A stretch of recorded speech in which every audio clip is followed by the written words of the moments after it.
Suena a buenas noticias, ¿no? Al menos de parte de Ángelo Pino, el representante del CIS. ¿Qué nos dice Forosalud? Ustedes han sacado algunas cifras que más bien todo lo contrario nos han preocupado. A ver, tiene varias partes, ¿no? Uno, la atención de emergencia, quizá comenzar por ahí. El país no tiene en estos momentos un sistema nacional de atención de emergencias. Esa es la realidad. El SAMU fue una propuesta, un intento para avanzar hacia ello. En la realidad eso ha quedado muy limitado. Aparte del sistema de ambulancias, etcétera, lo que se requiere es una central de, como se llama en otros países, regulación de emergencias. ¿Qué quiere decir esto? Hay una ley en el país, hay la Ley de Derecho de los Usuarios de los Servicios de Salud, 29414, que establece claramente, sin ninguna duda, que todos los peruanos y peruanas, cuando tienen una emergencia, deben ser atendidos en el establecimiento de salud más cercano, sea la clínica A1, el hospital A2, el hospital de salud, el MINSA, lo que fuese. Nadie en el país puede negar la atención de emergencia. El que lo hace está cometiendo un delito. Eso lo tienen que saber todos los peruanos. Luego de ello ya se tiene que ver el asunto del reembolso o lo que fuese. Bueno, entonces si tenemos esa ley, lo que tenemos que hacer es operativizarla. Para operativizarla tenemos que tener una central de regulación. ¿Qué quiere decir eso? Que debe haber una instalación en cada ciudad del país, en el ámbito urbano, que pueda tener en una computadora, en un sistema informático en tiempo real, la disponibilidad de todas las camas para atenciones de alta complejidad, que son las que se requieren en emergencias. Cuando llega la emergencia a través de un mensaje de correo electrónico, a través de una llamada telefónica, a través de un Twitter, ahora la tecnología permite todo ello. Así es. Los encargados de esta central de regulación automáticamente observan el tipo de emergencia y en su pantalla, en su computador, ven qué hospital, qué clínica de salud, del MINSA, de las Fuerzas Armadas, de las Fuerzas Policiales o de los privados tiene esa atención. Llaman a la ambulancia y le dicen: lo llevas a este lugar y se le atiende a la persona. O sea, tiene que haber un tablero de control. Eso no existe. Lo que existe en el país ahora es el asunto dividido entre salud, que tiene una lógica para atender las emergencias, y la central, la oficina de referencias y contrarreferencias del Ministerio de Salud. Pero esta oficina en la práctica es un espacio muy reducido, el personal son 4 o 5 personas que no tienen la fuerza ni la autoridad para determinar que se atienda a las personas en un establecimiento. Ahora, en el caso de Guarmey, por ejemplo, y ustedes sacaron un comunicado en el medio de la tormenta, por decirlo así, cuando estábamos viviendo el pleno accidente, que el CIS tenía que asegurar a todos, tengan o no tengan seguro, tenían que atender a todos. Sí, ahí viene la otra parte. Sí. Entonces, justamente porque nosotros vimos el comunicado a través del Twitter del CIS, decía: todos los accidentados que tienen CIS, están asegurados al CIS, van a ser atendidos. Eso es lo que nos dijeron. Incluso el traslado lo iban a cubrir. Sí, o sea, eso en la práctica se ha dado, ¿no? De hecho, la demora en la respuesta de estas 3 o 4 horas ya es parte del problema estructural, lamentablemente, ¿no? Pero digamos, entonces ahí había un grupo de accidentados que tenía el CIS, pero había otro grupo que no tenía.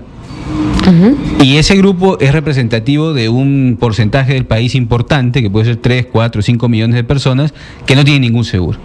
Entonces, ahí lo que se ha tenido que hacer es afiliar a estas personas al CIS automáticamente para que sean atendidas. Ahora, esta atención y esta incorporación de estas personas que no tenían CIS y las que tenían CIS debe ser no solo para la atención de emergencia, sino para todo lo que viene después, porque estamos hablando mucho de los 37, 38 muertos, que son una lástima, y nuestras condolencias a todas estas familias. Pero los 88 heridos, ese es el problema que van a cargar en la mayoría de los casos, quizá con discapacidades severas para toda su vida. Y en un inicio esto va a requerir un alto costo, porque, por ejemplo, una prótesis, un tratamiento, una rehabilitación, y ahí hay un dato muy interesante. La declaración del señor del CIS señalaba que no se tienen convenios con todos los hospitales del país. Acuerdos, ¿no? Y el CIS no tiene un convenio con el Instituto Nacional de Rehabilitación, por ejemplo.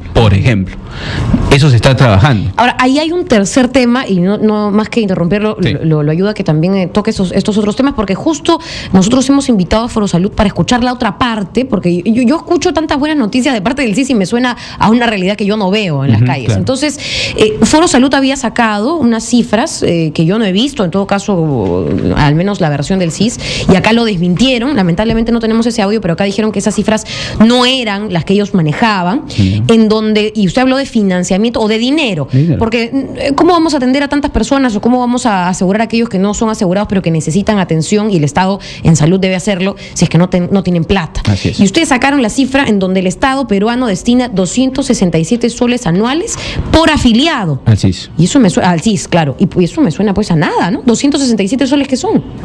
A ver. Ahí va la pregunta. Ahí va ¿no? la pregunta. A ver. La literatura internacional, los estudios de OMS, etcétera, otras organizaciones, determinan que para que un sistema de salud atienda de manera óptima a una persona en el mundo, se tiene que destinar por persona $1.000 para un sistema óptimo. O sea, estamos hablando de 3.000 soles. Estamos bien lejos. Si es que estas cifras son exactas, entonces como esperamos, ¿no? Estamos en la 10ª parte, más o menos, ¿no? Ya. Para una atención óptima, incorporando todas las necesidades de salud de la población, enfermedades raras, discapacidades, etcétera. El cálculo que nosotros hemos hecho es que el CIS, en promedio per cápita, o sea, por cada asegurado, destina 267 soles. Esto es una operación aritmética muy sencilla de hacer. El CIS tiene 15.866.000 afiliados. Esta es una cifra que ha sido publicada el jueves en la página web del Ministerio de Salud. Y tiene dos tipos de presupuesto. El presupuesto de 1.705 millones, que es su gasto variable. Esa cifra, ¿de dónde sale? Del presupuesto, de la Ley de Presupuesto Nacional de la República. Eso no es un secreto. Ahí está. Publicado también. Publicado, No es una norma legal del país. Ya. Dividimos los 1.705 millones entre estas 15.866.000 personas y tenemos 107 soles per cápita del gasto variable. Ya. O sea, lo que no es remuneraciones, etcétera, el gasto duro. Entonces ahí tenemos 107. Luego, en el gasto fijo, esta cifra la sacamos del cálculo que ha hecho el Instituto de Gestión de Servicios de Salud, que preside el doctor Oscar Ugarte, que señala que el gasto fijo es 2.545 millones de soles. Lo dividimos entre 15.860.000 asegurados y tenemos 160 soles. Sumamos los dos, el gasto fijo y el gasto variable, y tenemos 267 soles. Son las cifras del presupuesto nacional de la República, las cifras de afiliación del CIS oficiales publicadas en la web del Ministerio de Salud, y las cifras del Instituto de Gestión de Servicios de Salud, que es el ente técnico más importante del país en relación a todos estos temas de los hospitales. Entonces, estas son las cifras con las que nosotros hemos hecho este cálculo. Que pueden haber algunos variantes, menor, puede ser, pero en general, esto es lo que está destinando el Estado peruano, 267 soles per cápita a la afiliación de cada persona. Ahora, yo quería preguntarte, Alexandro, porque de repente esto igual no sigue, o sigue sin aterrizarnos, ¿no? ¿Qué significa que estemos invirtiendo o gastando el Estado menos de 300 soles por persona? Es decir, yo tengo una emergencia una vez, me atiendo, pero tengo una emergencia una segunda vez. No importa, este es el promedio. Ya. Este es el promedio. O sea, un accidentado de Guarmey va a gastar en estos momentos quizá 50.000 soles. No importa. Pero miles de personas no se van a atender. Es la lógica de un seguro, el riesgo, ¿no es cierto? O sea, este es el per cápita. Así se mide. En el mundo el gasto de salud se mide per cápita. Es el cálculo, pero eso no quiere decir que todos tengan igual, pues, ¿no? Claro, algunos no gastarán. Por ejemplo, de estos 15 millones de afiliados, lo más probable es que solamente busquen una atención 6-7 millones en todo el año, ¿no? Porque las otras personas no se enferman, ¿no? Pero es el promedio per cápita. Esa es una unidad de medida que se utiliza internacionalmente para saber el sistema cómo responde. Ahora, ¿qué significa esto? Significa dos cosas. Una, que esto ha crecido bastante en los últimos años. Ha crecido, o sea, este per cápita ha venido creciendo sostenidamente en los últimos 10 años. Antes era menos, digamos. Antes era muchísimo menos. Hace 5 años estos 267 menos que 260 soles. Imagínate, ¿no? Claro, era mucho menos. Y eso evidencia que sí hay un interés en que el seguro integral de salud se convierta en el gran seguro público del país. Y nosotros estamos de acuerdo con eso. O sea, el seguro integral de salud no debe ser un seguro para pobres. El seguro integral de salud debe ser un seguro para todos los que no tienen salud. Así debería ser. Todos los peruanos que no tienen salud automáticamente deberían estar afiliados al SIS. Y ese es el camino en el que se tiene que empujar. Eso significa, por un lado, eso, que se está incrementando el financiamiento del sistema de salud a través del Seguro Integral de Salud. Y también de todo el sistema de salud el financiamiento ha crecido, es real. Pero como yo te decía al inicio, todavía estamos lejos de el financiamiento para un sistema medianamente óptimo que, según los estudios internacionales, estaría al promedio de $1.000, o sea, 3.000 soles. Ahora, yo quería hacerle una pregunta, y siempre el tiempo se nos queda corto hablando de estos temas, pero me ha llamado la atención estos acuerdos, convenios, bueno, en fin, puestas de acuerdo, si se quiere, con otras clínicas privadas, porque un tema es el tema del financiamiento, está bien, hay un problema ahí, tenemos que seguir inyectándole dinero a ese seguro, pero otro tema es el tema de la infraestructura, por ejemplo. Hablemos de infraestructura. ¿Por qué tiene que irse un afiliado del SIS a la clínica internacional o a una clínica privada? Bueno, ahí hay un tema... No digo que sea malo, ¿no? Pero me pregunto por qué. Hay un tema, ese tema realmente fascinante, porque miren, si nosotros hoy día en el Perú tuviésemos toda la plata que quisiésemos para salud, no tendríamos dónde gastarla.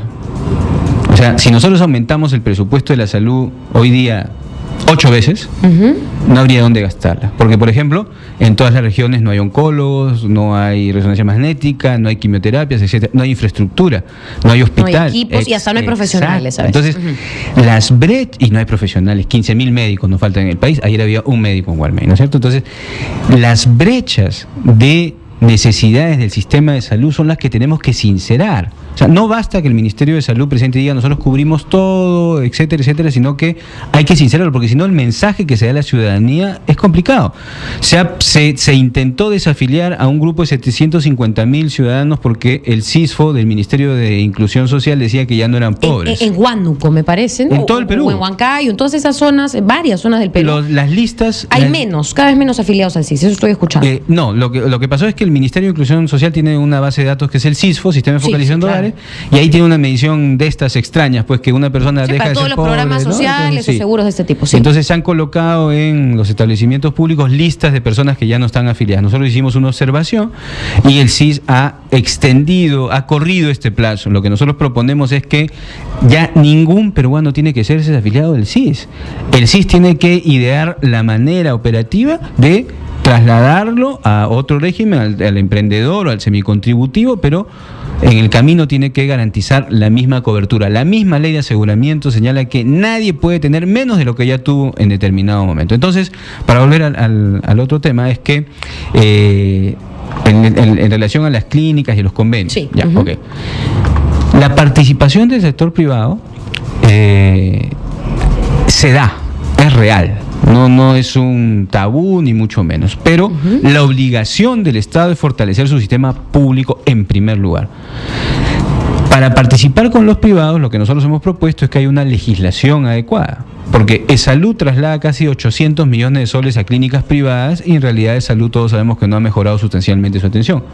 Entonces nosotros proponemos, si vamos a comenzar a contratar, de verdad que la magnitud no es tan grande que el CIS se está dedicando a las clínicas privadas, es pequeña en relación a todo su dinero.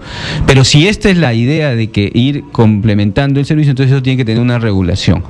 Una regulación para que tenga condiciones, montos, etcétera, etcétera. Casos de emergencia, por ejemplo, de los que estábamos hablando con Guarmey. Claro, o sea, en una emergencia, si el afiliado al CIS o cualquier peruano que no tiene al CIS está en la puerta de la clínica Javier Prado y lo chanca un carro, tiene que atenderse ahí. Claro. Y si no tiene convenio con el CIS tendrá que pagarlo, pero para eso necesitamos una regulación mínima, una legalidad básica para que justamente se cumpla la Ley de Derechos de los Usuarios de los Servicios de Salud y la atención de emergencia cree una franja de universalización real. Como sucede, por ejemplo, hay un sistema muy interesante de regulación de emergencias en Bogotá, por ejemplo, en Brasil. Esto se puede aplicar si hay la voluntad, y creemos que el tema de Guarmey evidencia la necesidad de un sistema de emergencia urbano en todas las ciudades del país y un sistema de emergencias rurales, que ahí la cosa se complejiza. Ahora, ¿no? ¿fortalecer el SAMU va también hacia ese camino? ¿O? Bueno, si vamos a tomar la decisión de que el SAMU sea el Sistema Nacional de Atención de Emergencias, entonces vamos a tener que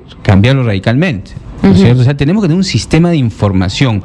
Las personas que están en la atención de emergencia tienen que saber exactamente dónde hay una cama para atender a la persona y la posibilidad de que llame y diga: señor de la clínica tal, está llegando en estos instantes un herido de consideración y usted lo atiende.